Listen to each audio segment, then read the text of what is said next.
With your leave, I rise to make a statement with respect to my ministries and to update the country. Let me start, Madam Speaker, by saying that my heart and condolences, of course, our condolences go out to those who have lost persons to crime and violence recently. As you know, Madam Speaker, I've been in politics for about a decade. My first time in Parliament, and I never ever sought to make crime and violence a political issue. And the reason for that is because I'm a medical doctor, and I understand the underlying causes of these things. And these issues are national issues and should be treated as such. I learned something this morning, that the pastor who prayed for us, Pastor Evelyn, he informed me that OJ was his son. And so I want all of us really to convey our condolences to Pastor Evelyn. A lot of us did not know that. That is why I want to call on the people of St. Kitts and Nevis that we should work together to make sure that we deal with this scourge once and for all. We must know, and we have been given the information for decades now, that this is an issue in the Caribbean that has to be dealt with from its root. I went to a symposium as the Prime Minister, and also as the Minister of National Security in Trinidad, where we sought to look at crime and violence from a public health perspective. It is a broad concept, but it is a concept that has been well studied scientifically and will deliver results. As I speak, my advisor, Dr. Patrick Martin, would have met with the press to further explain what this is. And the task force has been put together for us to deal with it. An aspect of it is an all-society approach. But this time, we will apply a scientific approach to it so that we can achieve what we want to achieve. Madam Speaker, Deputy Speaker, apart from that, the Ministry of National Security has been doing a number of critical things, including support from regional and international partners, and that has resulted in some very positive developments. No resource will be held back from this ministry to ensure that the people of St. Kitts and Nevis are safe, including our visitors when they come in. That is why I call on the young people to choose better ways. We have a number of critical good options for our people.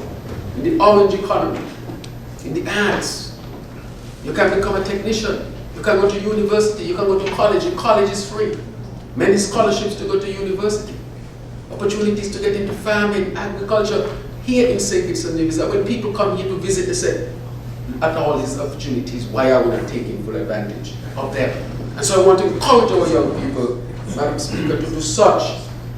But in that vein, let me add, Madam Speaker, that while the Ministry of National Security is working with regional and international partners and doing a number of critical things to make sure that we protect our people, and I mentioned also that we have put a task force in place, which I think is possibly the first task force in the Caribbean.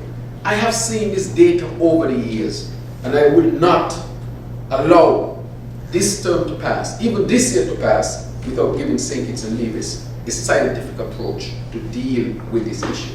This type of program was introduced in Central America and South America with tremendous positive results. The Caribbean delayed in implementing this, And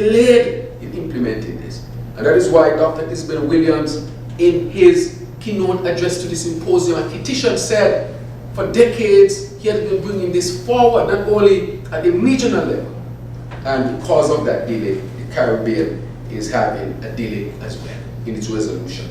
But we will move very swiftly, quickly, fervently to make sure that we do what we have to do here in St. Kitts and Nevis and create, if we have to, a model for our brothers and sisters within the Caribbean to follow. So I'm very optimistic because in our hand, we have a scientific approach to deal with this. But at the same time, we want to also alert our people that the Alternative Lifestyle Program has been assessed over the last months by a professional. The report has been put forward and the recommendations for that program to transform it, not only transform it, but replace it with a sustainable program that really benefits those who are a part of the program. As we know, and we heard from the ACP when he spoke at the press conference, that the program had become very corrupted and benefited not those who are on the program, but a lot of those who may have been involved in the management of the program. Not all of them, but we know that it had become monetized and corrupted. And so we cannot continue along that path, Madam Speaker. We have calculated roughly over $100 million already spent on the program in a corrupted way. In time, we will reveal where that money went and the money drew for it. And most of it did not benefit those who were on the program. So I want to say that we have been doing that and we will bring that forward to the people of St. Kitts and Nevis. Madam Speaker, I want to also, Deputy Speaker, I want to update the country and a number of critical areas very quickly. The issue of undocumented or persons who came here accidentally, I would say. For example, the Africans and the Haitians. As you know, the Haitians were picked up here in March. I think it was the 2nd of March, where 14 persons were rescued from a boat that was drifting. On that boat were 2 minors and a pregnant woman. We had been working closely with others to determine what will happen. As you know, the policy was then that persons who landed, they will be sent back to their country. Interestingly enough, in this last one, they were coming from Dominica and heading to another country when their boat engine failed and they were rescued by our Coast Guard. And so they were brought here. They never intended at that point to come to St. Kitts and Nevis. But the laws of St. Kitts and Nevis had to be applied. And so those who were involved in human trafficking, they were charged, and I know that they are in prison. I don't know if they are convicted as yet. They have been convicted and they're serving time in prison. But for those who were the passengers, they were housed at the St. Johnson Community Center under the humane conditions. And so after time and time, I had been in communication, Madam Speaker, speaking with the Haitian president each time we were at heads of government. The last heads of government which I was at, which was Bahamas, he said to me, PM, things are things have gotten worse. So between March and now, the conditions in Haiti have gotten significantly worse for the people of Haiti.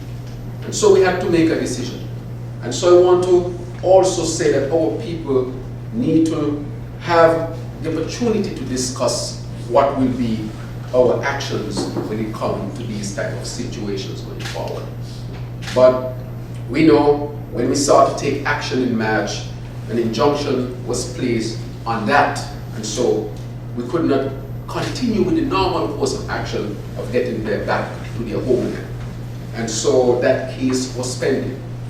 But having that information from the President of Haiti, having that information from the Prime Minister of Jamaica, who would report one of the point persons, and having that information from the Prime Minister of Bahamas, who would also report. Also hearing from the Prime Minister of Canada, Prime Minister Trudeau. We know that the situation, and CARICOM would have been doing its own assessment, is very, very dire. And so the question becomes, what should we do with our Haitian brothers and sisters? There are children who should be in school. Questions to be asked. Should we keep children out of school? There's a pregnant woman.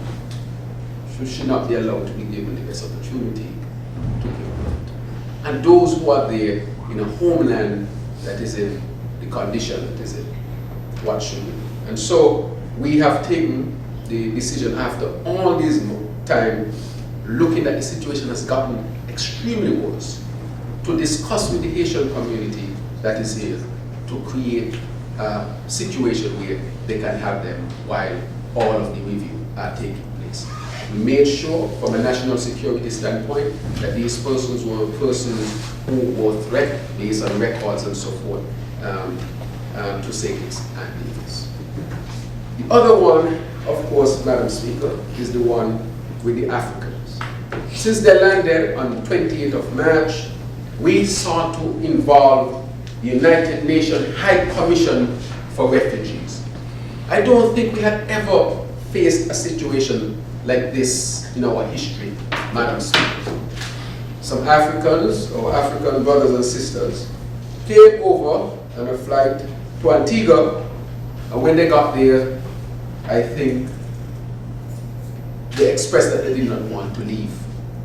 They had expressed that they came from Cameroon, where there might have been a civil war, and that their lives were threatened.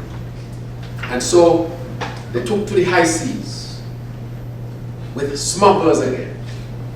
And then moving across the high seas to go to another territory, not intending to come to St. Kitts and Nevis, their boat capsized.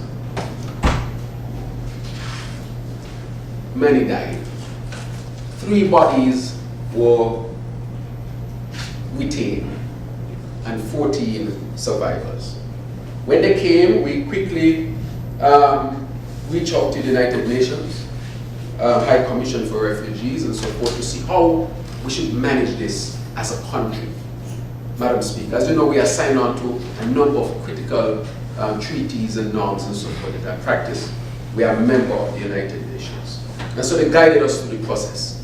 And this process has been going on since March, maybe early April, and the United Nations would have conducted a very intense type of approach where they interviewed each one of them, did an assessment to advise us on what next to do. Last Friday, the United Nations reached the point where they said that we should consider granting asylum seeker status until they would have resolved their matter completely. And so we have complied, Madam Speaker, with that. And the United Nations High Commission for Refugees is continuing a 3rd round of interviews to make sure that they complete the process of determining their ultimate destination. On the weekend, I had to call the local UN representative here, the regional representative, and we also reached out to the representative, I think it was in Washington, who was acting on the matter. And so we also brought in the Red Cross so that we make sure, as far as possible, we respect their human rights. And so after granting that, it was decided that they should move to another location after they would have advised us and done all their interviews backward and so forth to make sure that St. Kitts and Nevis was not putting itself at risk. And so we have done that. And they have moved from the St. Peter's Community Center to another location. And we continue to work with the United Nations to determine the ultimate destination. And so I wanted to update the country on these very important national security or immigration issues, one of which I don't think we had ever faced before, but I'm happy to say that we managed the best we could with the best advice from the United Nations, and of course involving varying ministries and the Red Cross to make sure. I can say that all of the persons in our care, all are safe, all are basically in fairly good health, whether it be the Haitians or whether it be those from Cameroon. So, Madam Speaker, I thought it was very, very important that I update the country with respect to that particular matter. I also want to say that the Canadian partial visa-free access came in just recently. I think that this, of course, gives our people an option to travel to Canada without having to apply. It would affect about 25% of our population. When I spoke to the corresponding ministry in Canada, that is the information that they would have provided to me. I would like to say to efforts passed to get this done. And to Prime Minister Trudeau and his administration for taking really a progressive step when it comes to travel. I had the opportunity to discuss with the President. I met him at the United Nations at a meeting that was about the Haitians and Haiti situation. He has taken a particular... Prime Minister. Yeah, the Prime Minister. I met the Prime Minister, right, at the United Nations. At a meeting that was discussing the issue in Haiti. There also was the President of Haiti. If you look, there was a picture with me greeting President Trudeau and the Prime Minister Trudeau and the President of Haiti right there looking on. And I subsequently had the opportunity again to meet in the Bahamas in February for the heads of government for CARICOM meeting. And at that meeting, I asked to meet with him, and he and I met for lunch, at lunchtime. And we had an extensive conversation, Madam Deputy Speaker, and this was the focus of our conversation. And in that conversation, he said, Terrance, you know, we are really seeking to do some changes with respect to that. After a careful analysis and so forth would have been done, and that some changes would come. And I said, you know, with these positive changes, I think St. Kitts and Nevis is a country that is in a position to, free access as we had before. And I hope St. Kitts and Nevis is being considered with the new changes that will come.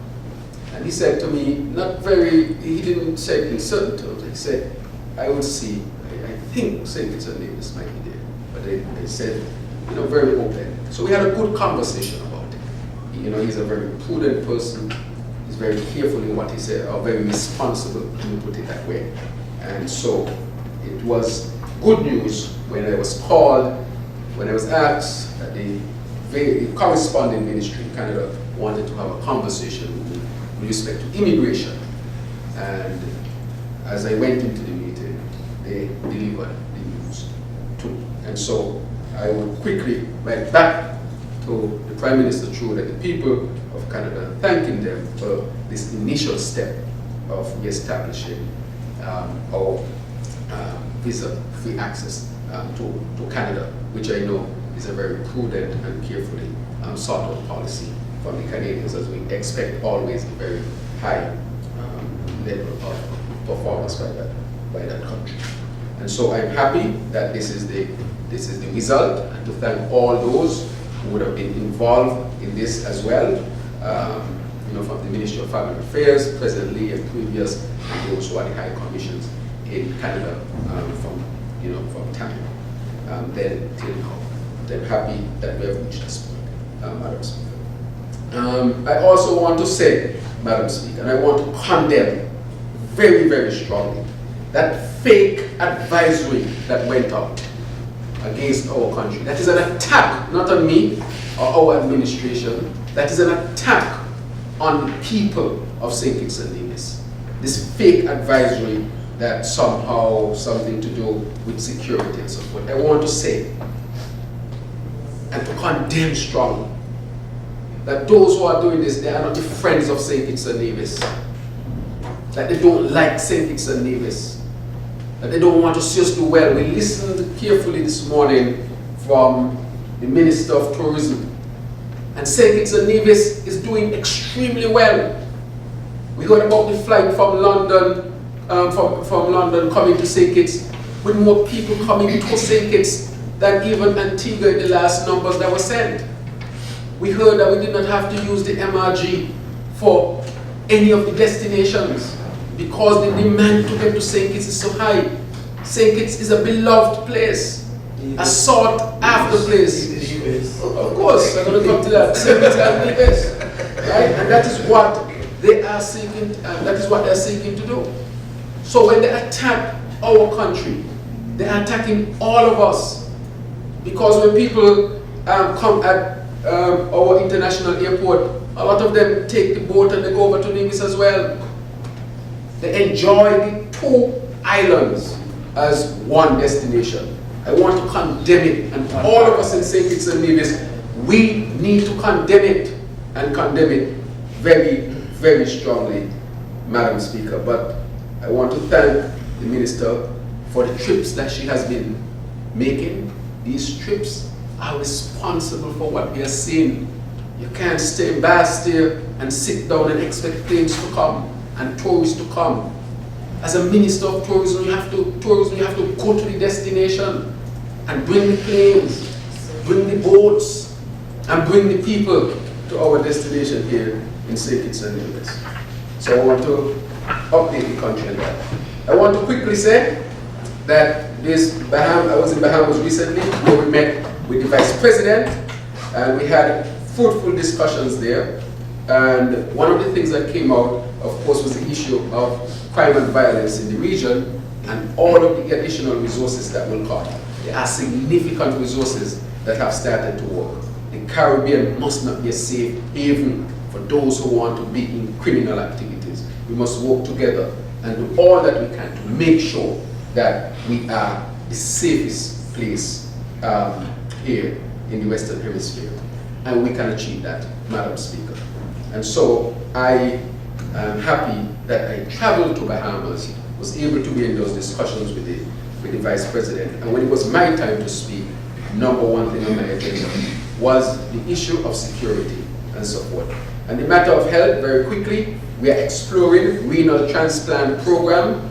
The transplant surgeon was here just last week, and we are pushing forward to see if we can implement a full renal transplant program. The reason why we are pushing this, a lot of young people are actually patients of renal disease on dialysis, and we have to seek a way to help them. So we are pushing on that, and we'll offer this service to the rest of the OECS. We are moving on our sickle cell program. This program will offer to the rest of the Caribbean. We are seeking to partner with the German and the University of Hamburg to cure sickle cell disease. Not to just treat it, but to cure it. And I know that the specialists will be here in St. Kitts soon to do the initial assessment to see when that program can be done. And lastly, let me say that the OECS Authority will be here in St. Kitts and Nevis. I'll have the opportunity for the year to be the chair. It starts on the 17th to the 18th, where the OECS will participate in high-level discussions going forward. I also want to say that there will be a walk Saturday morning at 6 a.m., which will start at the Movies all the way to the Philippe lawn. And to add also, Madam Speaker, that a number of critical infrastructure developments are coming. These are Connery Playfield, the St. Peter's Road, the St. Peter's Health Center, and we spoke about the drilling that is taking place over in Keon, and also to talk about the housing for the MRI. So we're going to see these start this year, definitely, Madam Speaker, and to say that we intend also to start our brand new smart hospital this year as well. So, Madam Speaker, with your leave, thank you.